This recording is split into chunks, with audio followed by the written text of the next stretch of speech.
real treat to be able to be with so many people from so many different places tonight. And I'm going to be talking about vital teams and where this work on team discernment fits into the Vital Teams program. But we are part of the Episcopal Church, and let's start with prayer. And I have pulled up the prayer by Thomas Merton about discernment. He recognizes the challenge and the ways in which we move forward without the kind of certainty we all prefer to have. And what we will do tonight is find some ways of both recognizing that the road is not necessarily that well defined, but that with God's help, we do find our way forward, especially as a team. The Lord be with you. And also with you. Let us pray. My Lord God, I have no idea where I am going. I do not see the road ahead of me. I cannot know for certain where it will end, nor do I really know myself. And the fact that I think that I am following your will does not mean that I am actually doing so. But I believe that the desire to please you does in fact please you, and I hope I have that desire in all that I am doing. I hope that I will never do anything apart from that desire, and I know that if I do this, you will lead me by the right road, though I may know nothing about it. Therefore, I will trust you always, though I may seem to be lost and in the shadow of death. I will not fear, for you are ever with me, and you will never leave me alone to face my perils. Amen. Amen. So we recognize that there is a great deal of uncertainty and many, many questions that we need to wrestle with as we claim for ourselves that we are a missional church. ECF has responded to the growing challenges and complexities of being the church today with a program called Vital Teams, which is intended to provide support to congregations, dioceses, and agencies all across the Episcopal Church so that clergy and lay people have shared responsibility, authority, and accountability and are guided by best practices and policies that work together to accomplish a shared purpose.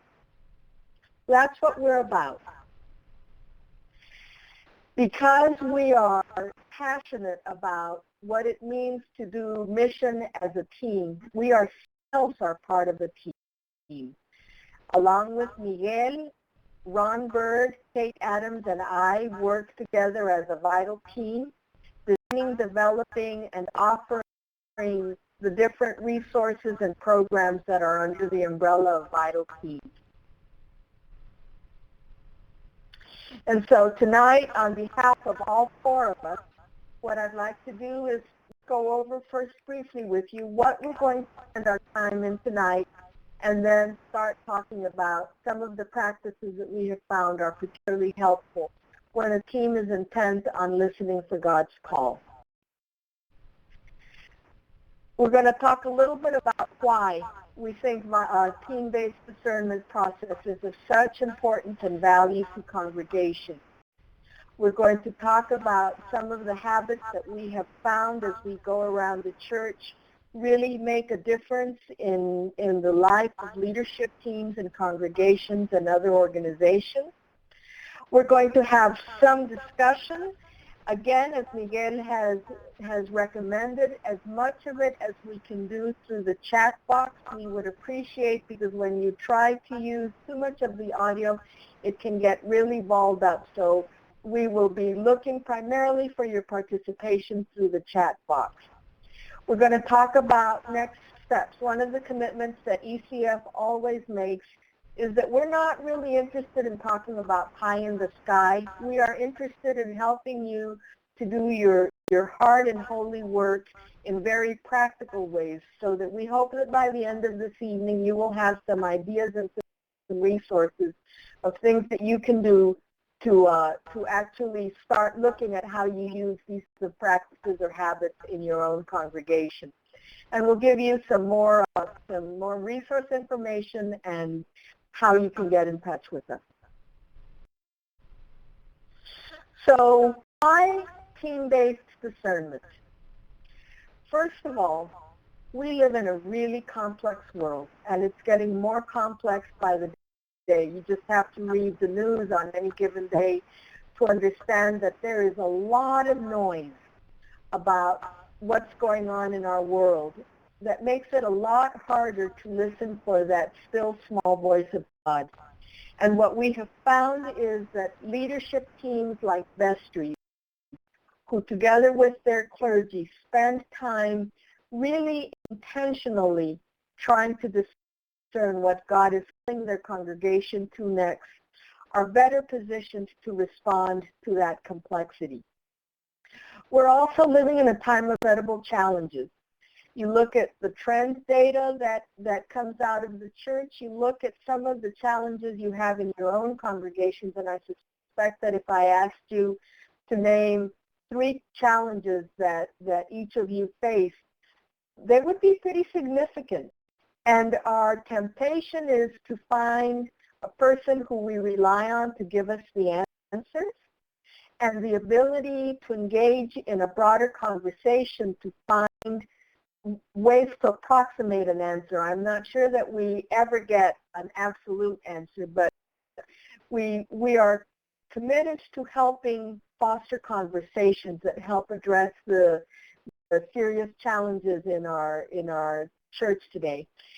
And we also see some extraordinary, just extraordinary mission and ministry opportunities that are all around us, that if we practice new discernment habits, may be very clear and may be a source of enormous renewal and re-energizing for your congregation. The challenge is that we're used to pretty transactional and utilitarian business meetings. I don't know about you, but in my years in parish ministry, one of the things that was a constant source of tension for us was needing to get the business done and wanting to have our vestry meetings be as short as possible because people had so many other things to do. And what ended up happening was that it was very transactional. Let's just get the minutes approved. Let's look at the budget. And I hesitate to say rubber stamp, but almost rubber stamp whatever decisions have been made either by the executive committee or the rector, and then let's get to go home.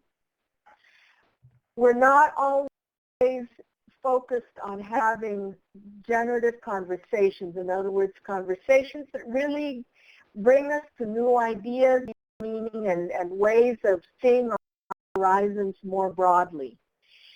And we get anxious and we get scared very easily, especially in light of so much complexity and challenge today. And what we are hoping to do in providing you with some of these resources is give you some ways of moving beyond that kind of anxiety and fear into curiosity, a sense of faith and wonder at all of the ways that God is at work, and some kind of courage to keep trying new ways of being the church in a changing world. Before I was ordained, I spent many years in the corporate world, and one of the big buzzwords was best practices. And best practices are not complicated. It's the things that we do that work well in helping to keep an operation or an organization running. I think that a way of understanding best practices for the church is that to the extent that we put in place habits where we use practices and we use processes in a regular way, those actually become channels for the Holy Spirit to start working through leadership teams and enlivening congregations. And it assumes that as we use these practices, as we put in place habits that that open us up to the kind of faith and curiosity and wonder that I was talking about just a minute ago, that we're actually transformed as well. It is not just about being workers in the fields of the Lord and doing the work of the kingdom, but allowing our own selves and our own congregations to be transformed. And the other enormously important reason for fostering habits of the heart as a leadership team is that we have turnover with vestries. We have very different personalities that come on board over time, and having good habits make sure that we are not allowing just individual personalities guide and define how we serve in the church today. Are there any questions or comments before I continue? If you put them in the chat box. Okay, so the first habit I want to talk about is the habit called searching for cues and clues. I was really delighted to see how many of you already read the article about holy imagination. So some of this will be more of a review, but hopefully for those of you who have not had a chance to read that, you'll have a better understanding of the habits that I'm talking about. There are all kinds of ways of looking for cues and clues in a congregation and beyond.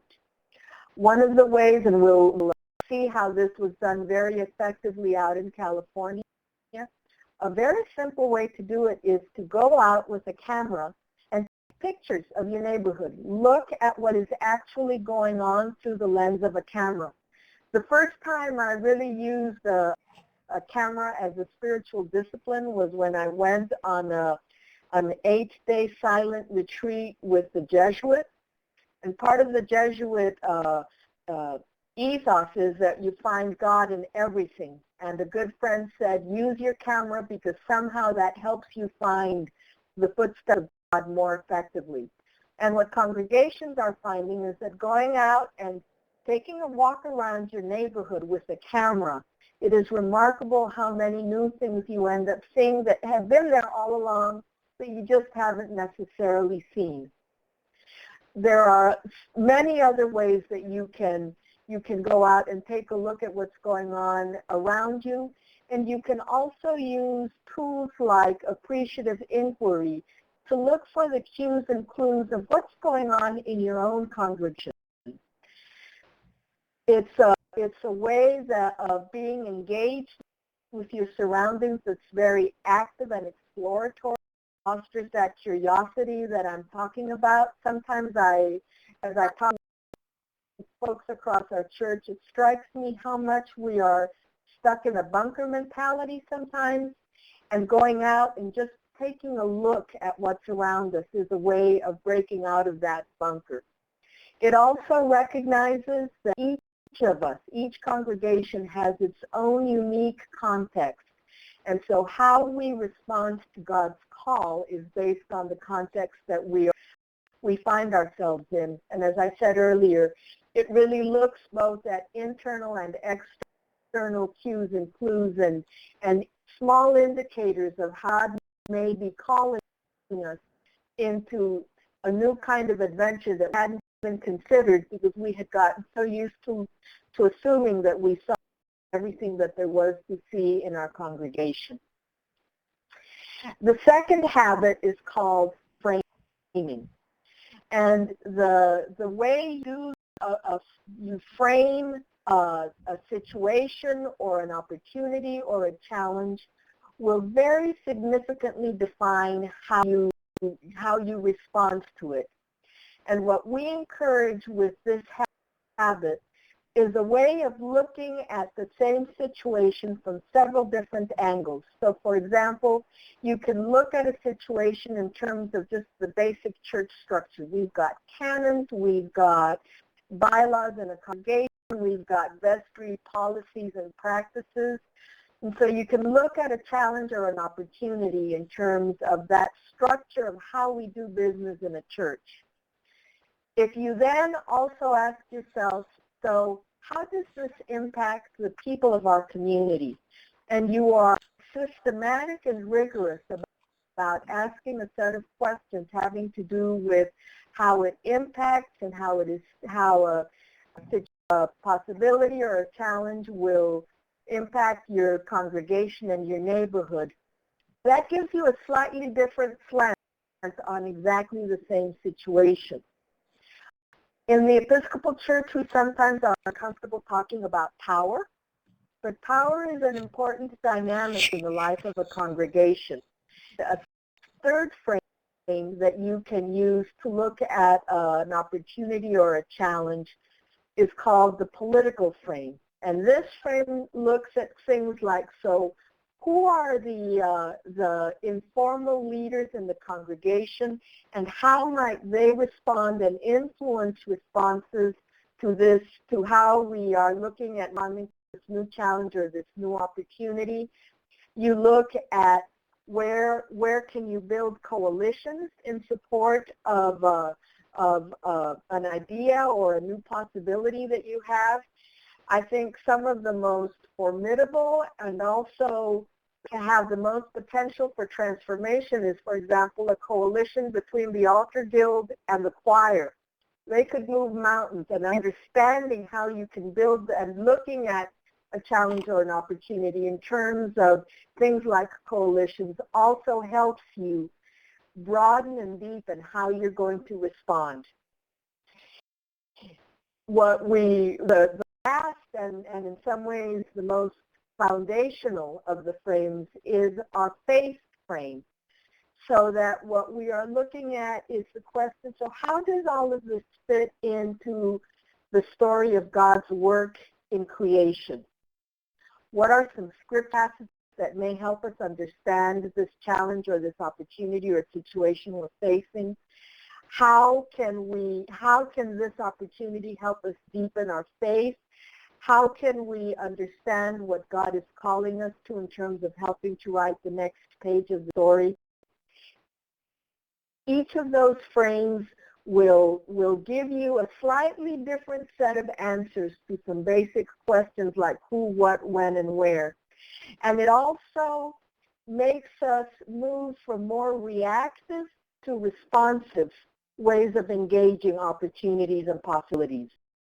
And by looking at a situation from several different frames, we're also recognizing that just about everything that's put in front of us is going to have some complexity, and though there are times when the fast and easy answer is the right answer, we have to make sure that we are dealing with all of the complexities that might be inherent in something that we're looking at responding to. The last habit we're going to talk about tonight is the habit of retrospective thinking. Basically what this involves, again, with all of these practices, these are not individual activities. This is work that a leadership team does together. Retrospective thinking looks at an event or a period of time in the past of a congregation or faith community that it's a way of looking at the past that is not nostalgia. It's not about complaining or saying what if, but actually looking at it to see if there's some ways of understanding what future might look like, because we have a better understanding of something that happened in the past. So that as we look respectively, Miguel will actually flesh this a little more as he talks about an experience he had recently out in LA. What this does is it deepens and it clarifies our identity. When we go back and look at an incident or a period of time in our life together that maybe we have even purposely forgotten, when we find the courage to go back and look to understand in terms of how we move forward, it helps to deepen and clarify our own identity as a congregation and in understanding who we are and who we are not. it can be a very liberating experience as well. So I've talked in sort of broad and theoretical terms, and what I'd like to do now is share with you the story of a congregation out in California called St. Mary's and what they did searching for cues and clues about what was going on in their particular, in that particular time in their congregation. And Miguel, you're going to get us to that video, correct? That's right. So in the chat box, I just put in a link. So I'd invite you to click on that link and watch the video, and then let us know when. Let us know in the chat box when you're done watching the video. Just type done.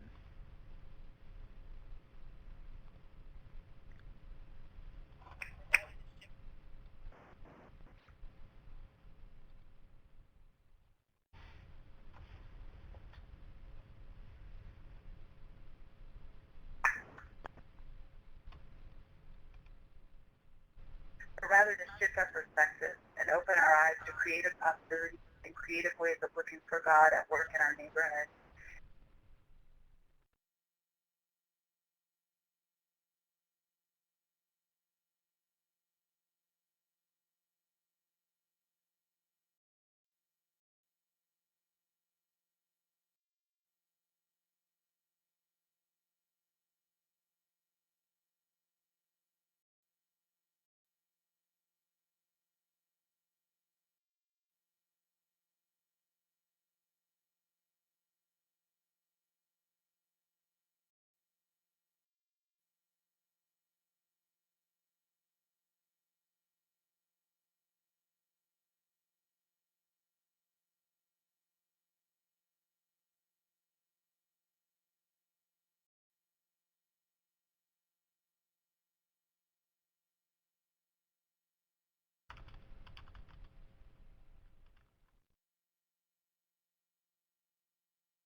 Okay.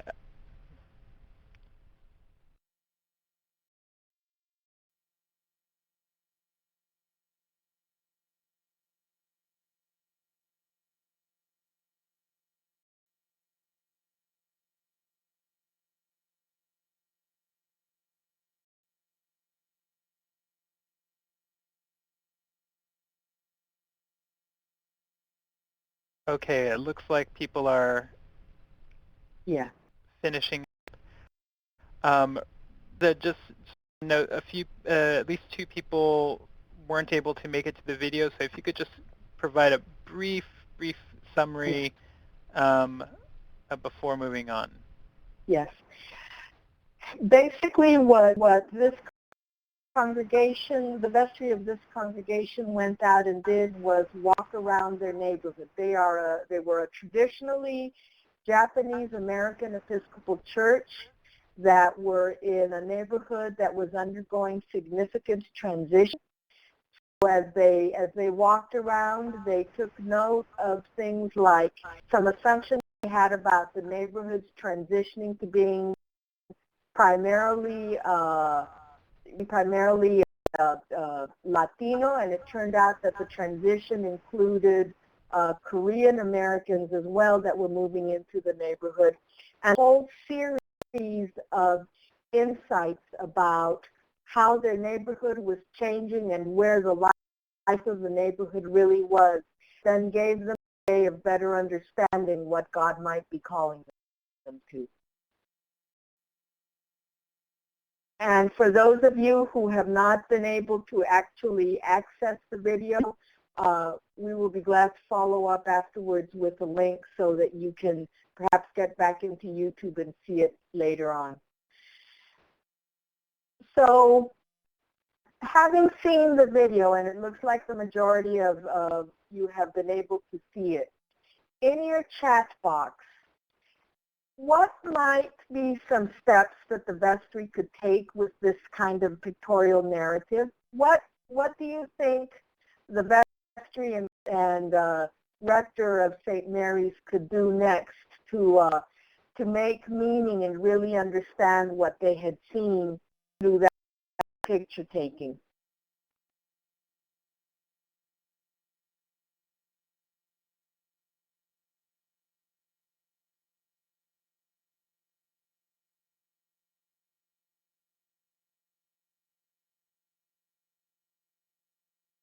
Oh, good. Several of you are typing. Thank you.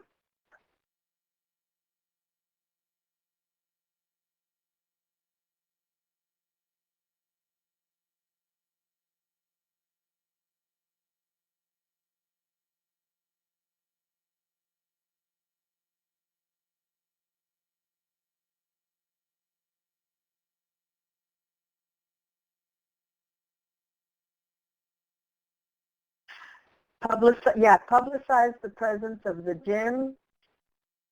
Yep. Twyla, thank you. And Paul?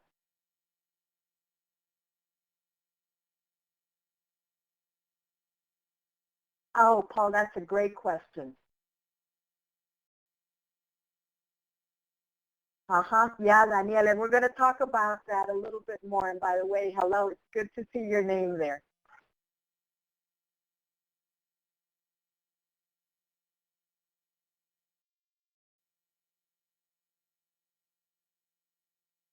Yep. Asking how the neighborhood speaks to the vestry, and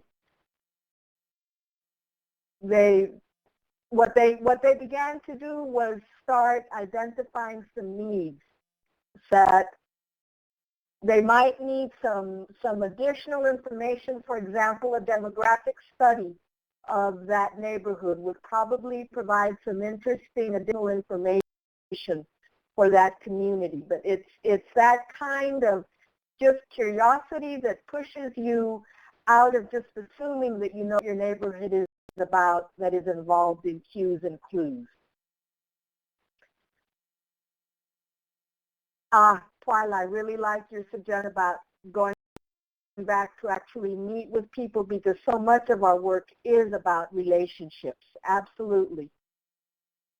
Yeah, there are great suggestions here, and for those of you who may be interested in actually replicating this activity, when you get your copy or you go back and review the recording of this webinar, this chat information will be available, and it's a really wonderful resource of ideas of how to move beyond the activity itself.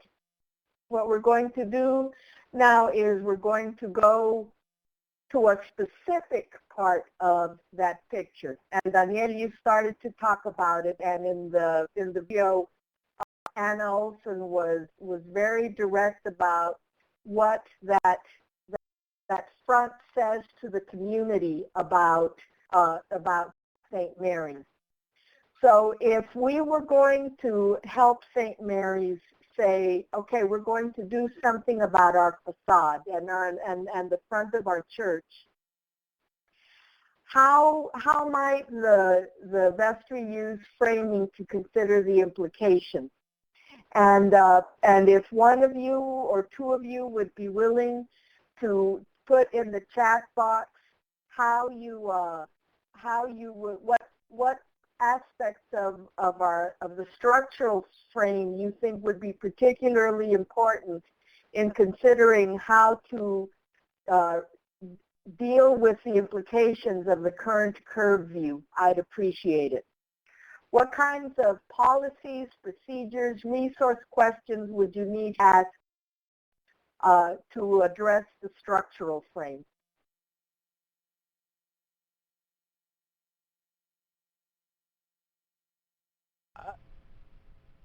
I'm wondering, Rosa, if you might give just a Yeah.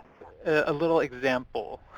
So, for example, who would need to approve a facelift to St. Mary's over $500? You look at city ordinances, absolutely. Thank you, Kathy. You would also need to make sure that there was pre-approval for moving forward with a change to the front of the church. And it looks like Fran and Danielle are typing. The lack of signage is a concern, right? And are there policies in the diocese, for example, of what signage should look like in with Episcopal churches? Congregational input, absolutely. Although Danielle, I think that recommendation could also fall under the second frame, which I was going to move us into next as well, which is looking at the people frame, which takes into account the needs, the feelings, the prejudices, the developmental opportunities in a congregation. So along with needing to get input, if you're going to put a banner sort of like an image of Mary, another thing may be that this may be a really wonderful opportunity for someone that you think has some leadership potential, and you'd like to help develop that potential a little further, and so you ask that person to be the leader of this project. On the political side, or using the political frame, what might be some considerations that the rector and vestry would do well taking into account for moving forward with any changes to the front of St. Mary?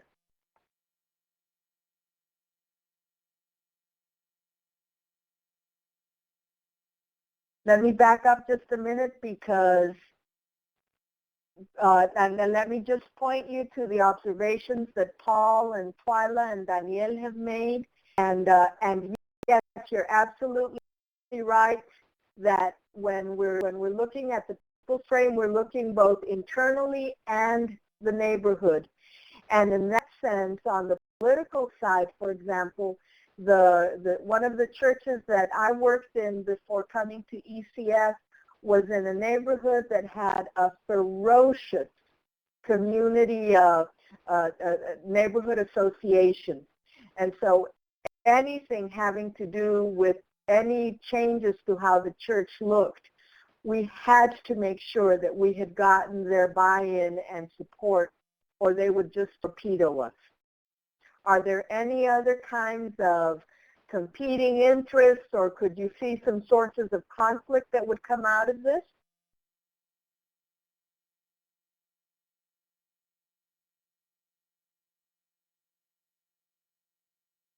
Moving on then, in terms of the meaning, the frame that has to do with meaning and our faith narratives. What might be a Bible story or a scriptural reference that the vestry could use to understand what God might be calling them to do in terms of that curved view?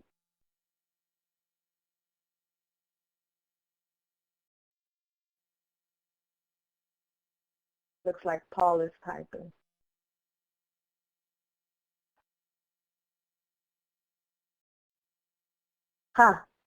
Don't concern yourself about what you wear or eat. God will provide. Let me make sure I understand what if what you mean is that spending a whole lot of resources and time, quote unquote, prettying up the front of the church might not be a good use of resources, good stewardship. Is that what you mean, Paul?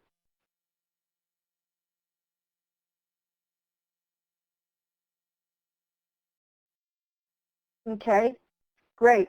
How about, are there any other ways in which, any other scripture stories or passages that might help to illuminate what this is about.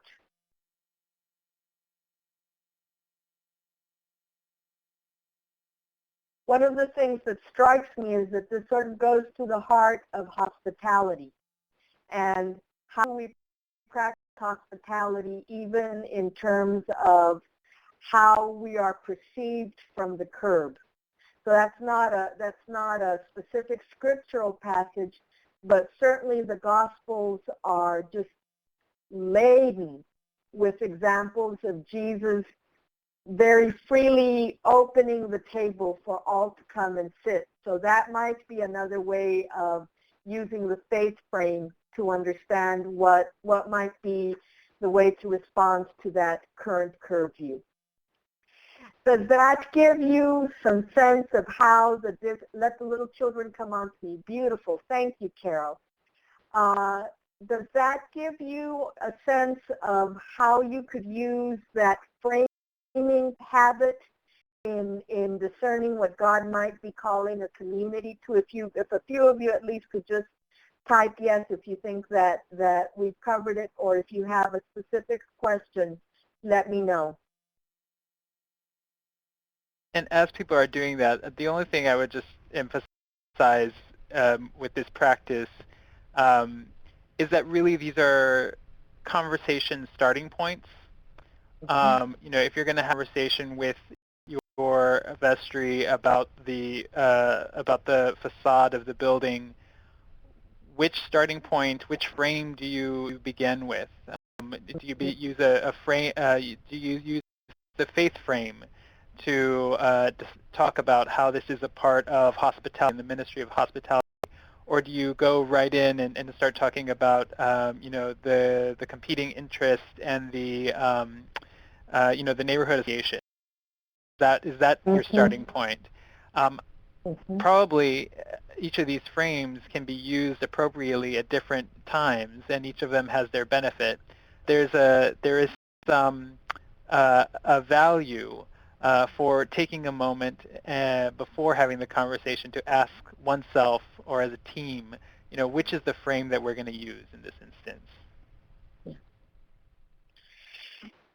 Jimmy Sue, you ask a wonderful question, and I wonder, because of the rest of the content and the rest of the work we want to do tonight, if I could provide a follow-up response to you using the different scenarios that you are suggesting.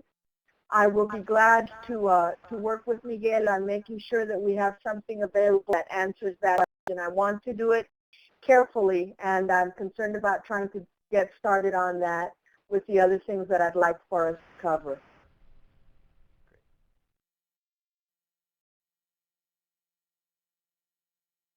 Okay, great. Thanks, Jimmy. So we'll be back in touch about that. Miguel, the next part of the presentation has to do with retrospective thinking, and I turn it over to you. Okay. And we're actually going to continue using our example of St. Mary's Mariposa in Los Angeles, which I had just a few weeks ago a chance to go and visit. So one of the things I wanted to just share about retrospective thinking is to note that oftentimes, especially whenever I'm speaking with folks who are really passionate about change in the life of the church, the past has a funny way of being a source, kind of a sore spot. It's the past is oftentimes posed as being counter to change, and we experience the past looming over a congregation. We experience people really longing for the glory days. But one of the most important aspects of discernment is helping a team, a leadership team, see one's past not only as a source of inertia, in fact not a source of inertia, but as a rich mine from which to draw lessons and insights which will help to carve out a new future. So as I note on the slide, thinking retrospectively is actually about really intentionally exploring the past to see the future through new eyes. And we'll continue with our example here. While I was getting a tour of this congregation, one of the things that the rector pointed out to me was this massive trophy case, which is in the parish hall. And you can't see the dates here, but this trophy case contains, honors from golf tournaments and various events from many years ago, and there used to be a wide variety of sporting events held.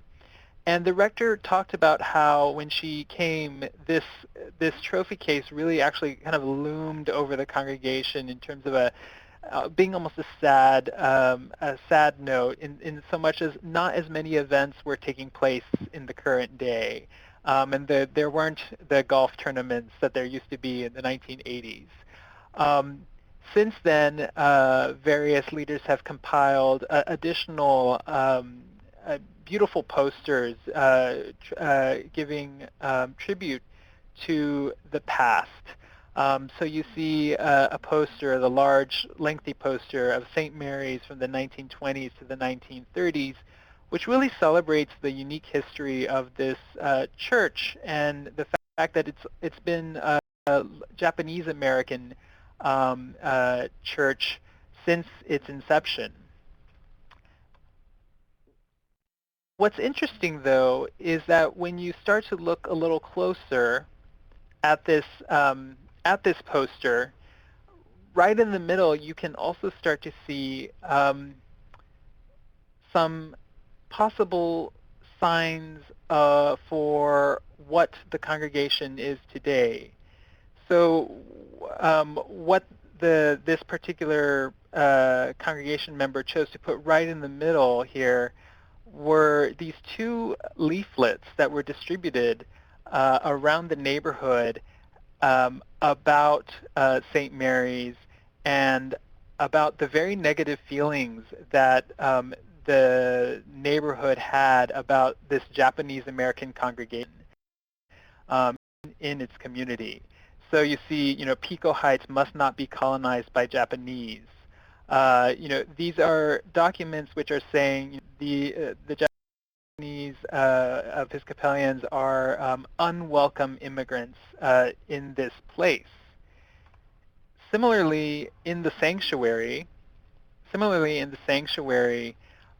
you see there is a framed image of the instruction to all persons of Japanese ancestry in the neighborhood to report to the parking lot of St. Mary Posa before the internment camps. So but they were literally taken from the parking lot to the internment camps.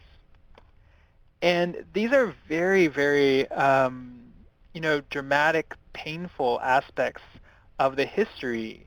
And one might imagine that in some cases a congregation would stay in the past and not really move on from this very painful place. But in fact, after a lot of discernment and team reflection on what this history has meant, that painful past has become a bridge, a narrative bridge to understanding what their role is today in a community that looks very, very different. Going back to the video, the majority of people who now live in the neighborhood are Latinos and Koreans. And incidentally, there's also a significant large Oaxacan community there. And it's a part of kind of St. Mary's opening itself to the neighborhood has been the recognition that part of their history has been really about painful exclusion.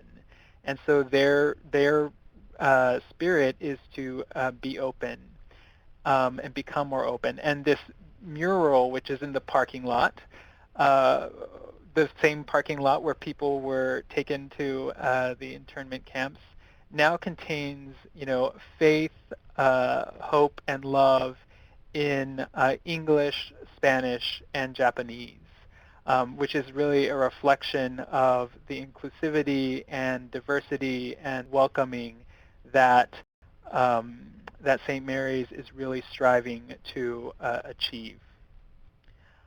Another story that I would want to share is from a different part of the country, Grace Church, Biddeford, Maine. And I'll just make this very, very quick. The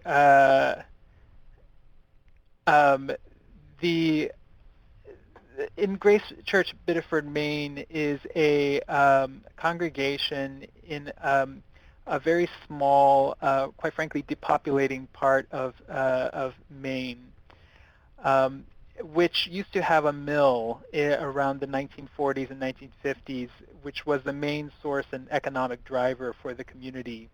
But it closed in the 1950s, early 1950s. And since then, Biddeford, unfortunately, has been declining into increasing poverty and increasing depopulation. One of the things that the new rector did was actually not too much a year in, she discovered vestry minutes from the late 1950s, which showed that even in the 1950s, Grace was really struggling to keep its lights on. They were really not sure how they were going to make the budget. And so what she realized in this was that there had been about 60 years of really, really struggling in light of this situation. But one of the other things that she discovered was that even in the 1950s, in the minutes, they had committed themselves to serving the laid-off workers first, even before making budget, even before, and they really placed that as a priority. And what that opened up for them today was a new path forward. They realized that while many of their conversations tended to be about institutional survival, they were able to start from a different starting point, which was how do we serve this community which is really struggling today? So it's a short story. I wish I could go into more detail about that, but just wanted to show an example of an item from the past, again, being a source of a new narrative in the life of this community. Thank you, Miguel. Again, I'd like to ask you all to use the chat box, if you would, because we're getting close to the end of our time together. And I wonder how, as you saw and listened to us talk about these habits, how you might be able to use them in your own context. How would you see these helping you in the work that you are doing?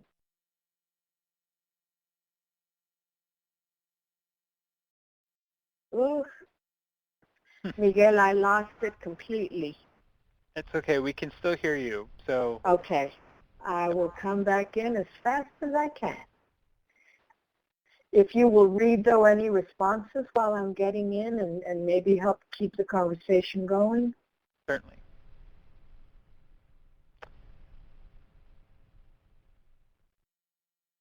So again, the question is, how might you use these habits in your own context? We went over 3. I'd love to hear your ideas for practical implementation.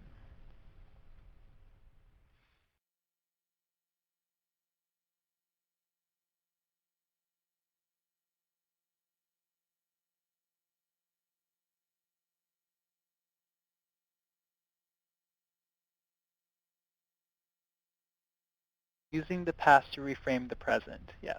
Mm-hmm.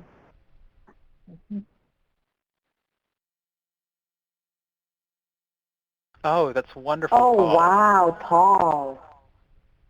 You know, that would be a really powerful thing to bring out at various times. Mm-hmm.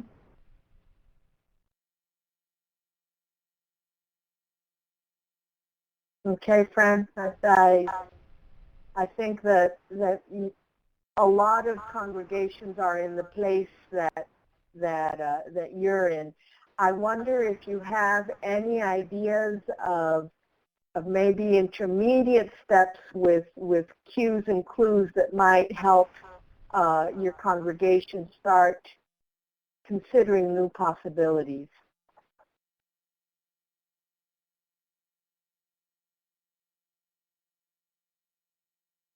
And Daniel, absolutely, and that's where appreciative inquiry, for example, is very helpful in doing that kind of retrospective thinking.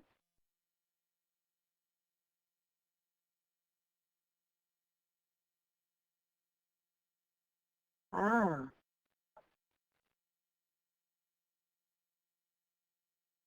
Wonderful, Twyla. Yeah. Huh.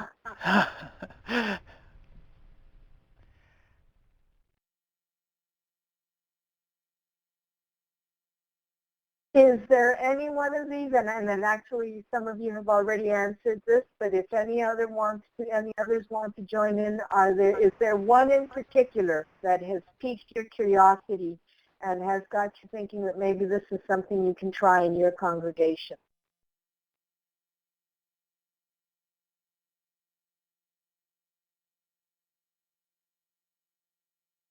Miguel, I wonder if you could unmute Daniel long enough to, Daniel, could you very briefly describe what you mean by journaling the neighborhood? And actually, let me make sure, are you talking about going out and taking those pictures, doing the narrative?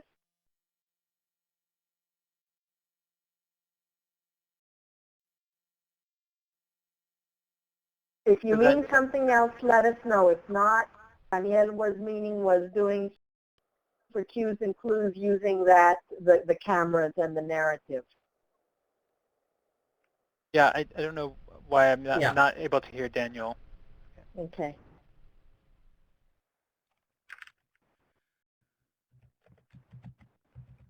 So Fran, you like the photo session as well. Great. Yeah, thank you, Daniel. Twyla and Paul will get your input, and then we will move on to the last part of this so that we get off on time.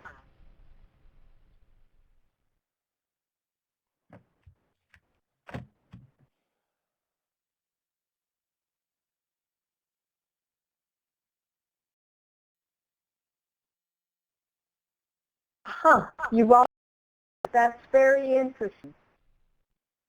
Great. I'd be interested in hearing some more from you, Twyla. That there's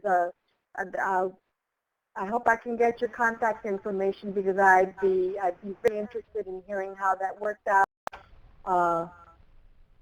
And Paul, your observation that many parishioners don't live in this town, you know, that's a real typical thing now in the Episcopal churches, that people drive some considerable distances, so they're very disconnected from the neighborhoods where the churches are located. So yes. Good. So it sounds like there are a couple of ways in which you could use this. What I have loaded for you is a simple worksheet that gives you a way of working through the different frames that we discussed earlier in the presentation. I really appreciate the request that I got for giving some examples for how you would use each of the frames for a starting point. So what I will do is I will work with Miguel on seeing how we can supplement this worksheet that's already up and let you know when the different scenario examples will be available. Well, I'll get to work on that right away.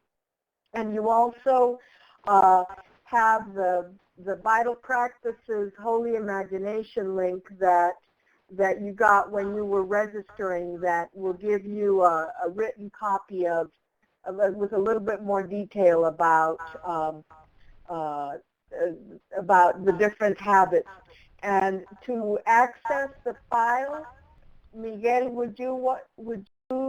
you click on it, Sure. and then down below, sorry, go ahead, Miguel. Let me just, yeah. So on the left-hand side of the screen, there are a number of boxes. The second, the box that's just on the attendee list is called Files.